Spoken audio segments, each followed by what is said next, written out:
What's up, everyone? Train Freak here, Jason. I got a layout update, finally, after a couple of weeks.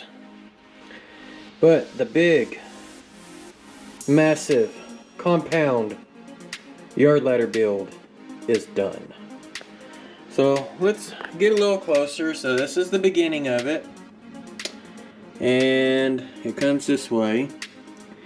And as I was putting it in, my solder joint on my point rail came off, so I'm gonna have to resolder it.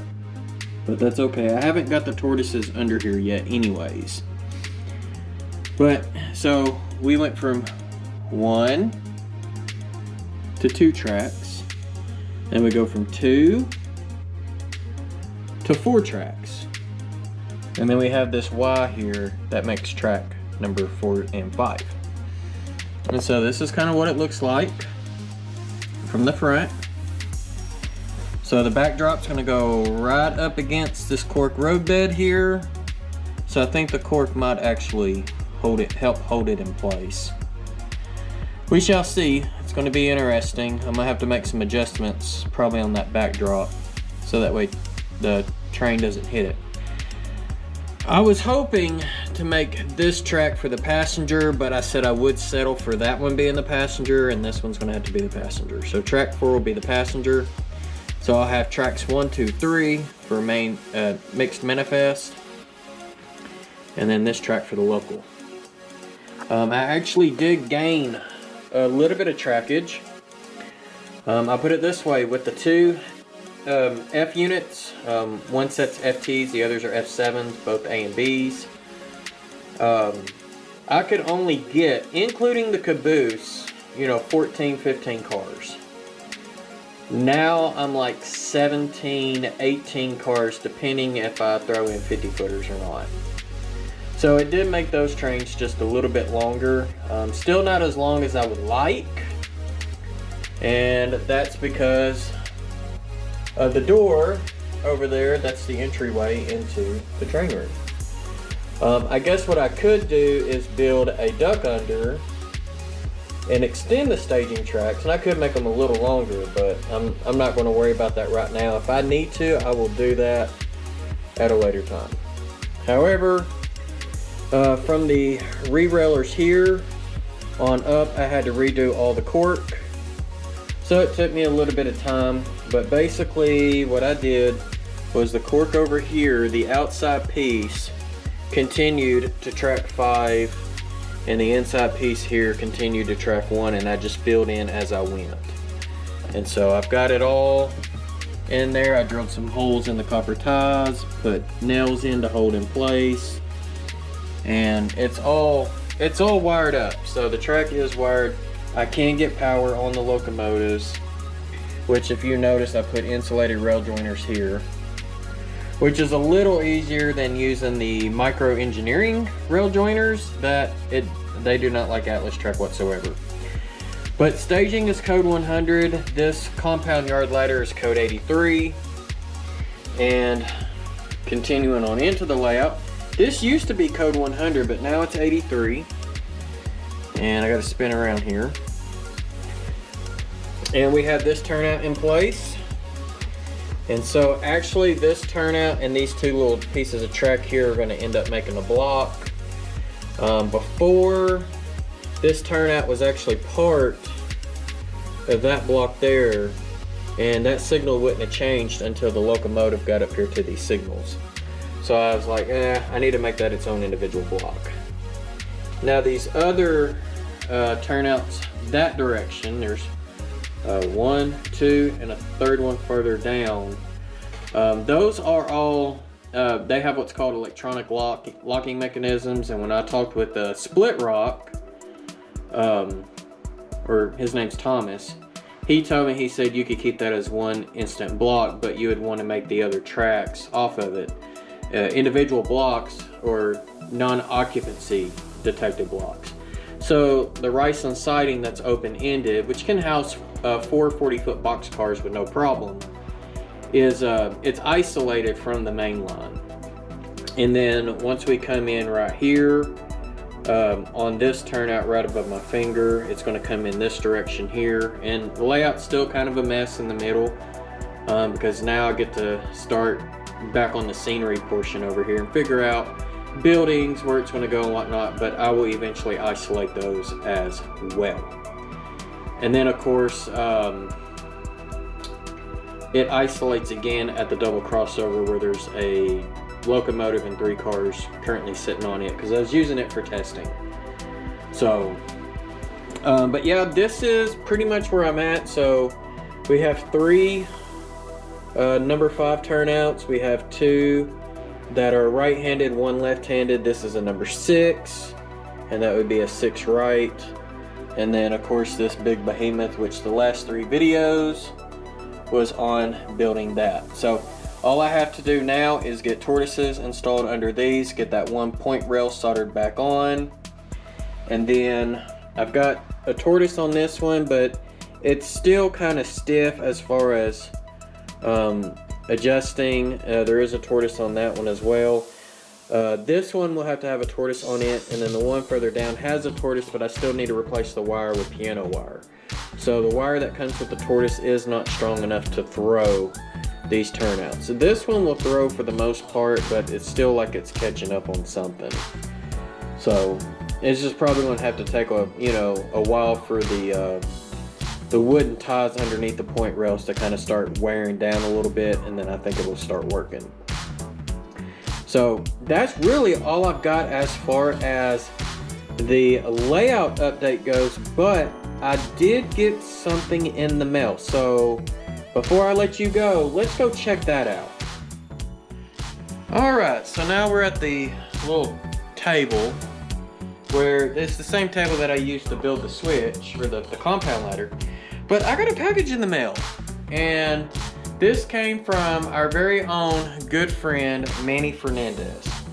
And he sent me an email saying that he's going to send me a package with a whole bunch of odds and ends. So I have honestly no clue what is in this box. So we're fixing to find out. So Manny, what in the world did you send me, buddy? And I mean, it's got a little jingle to it. So we're gonna find out what is all in here. Let's see here. Let's see if I can get the tape. I thought I cut the tape. I guess I didn't. There we go. All right. What in the world do we have in here? Okay. So first thing up, we got a Sharpie. I can always use a Sharpie. And it's a chisel tip. So chisel. Thank you, Manny. Let's see. Ooh, what are these? Oh, cool. Rail joiners, or actually terminal strips. So these will come in handy when I do the bottom level. I think these are, these might be Picos, because I think I've used these on the demo layout. So I think these are Pico terminal joiners. Wow, there's quite a bit of stuff in here. Liquid cement, so Model Masters liquid cement. Quick drying cement for plastic models. And it's got a precision applicator, so that's awesome. Oh, now that's nice. Check this out, guys.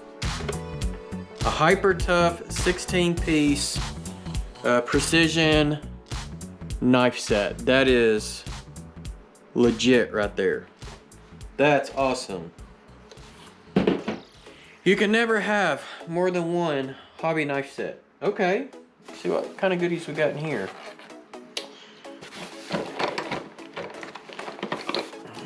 Sweet. Okay, so I've got a 9-volt battery with a, looks like a couple of probes. Those might be nails. And I guess this would be good to like test the motor of a locomotive to make sure that it operates. So that can always come in handy. Let's see what else. There's some goodies in here, that's for sure.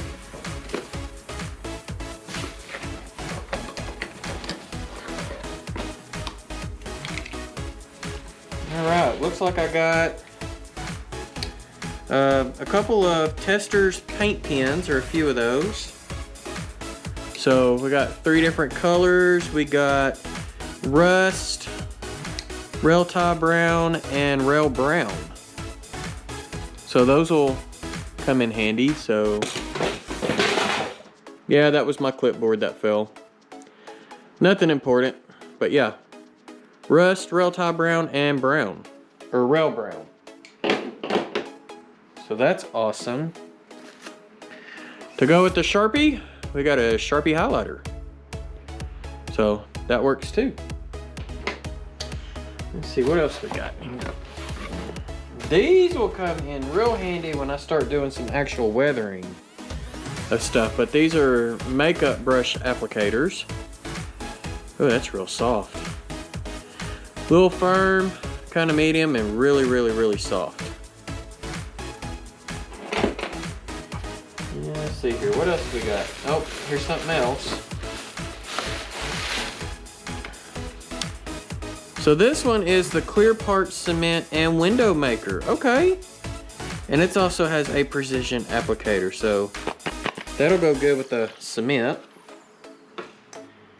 And I think I got one more thing in here. That's, oh no, I see some more stuff at the bottom. Oh, cool. These are measuring cups. And they've actually got measurements on the outside. I don't know how well you can see that. It's got it in cc's, milliliters, drams, fluid ounces, teaspoons, and tablespoons. That's awesome. So I got a whole stack of those cups. That'll come in handy when doing like washes and stuff. And the last thing. Oh man, I've been wanting one of these. I got a chopper. Man, that'll really help me out. Like when I was doing the STS cars for 2021, I could have used one of these. So that is awesome. That will definitely get some use. So,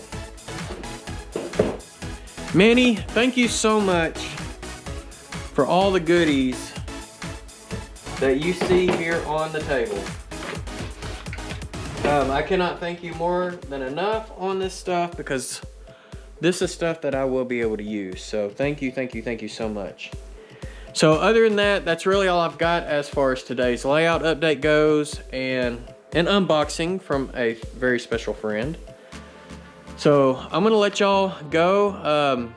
If you like the content of what you're seeing, you know, feel free to hit that subscribe button and fill in the bell so that way you'll be notified. But what really, really helps the most instead of the subscriptions is you just thumbing my video up. So if you like what you see, whether you're a sub or not a sub, please hit that thumbs up. That really, really helps. So, and then feel free to comment if you want to, you know, that's totally up to you. So other than that, I'm just gonna go ahead and say thank you for all the support. Thank you, channel members, for the extended support.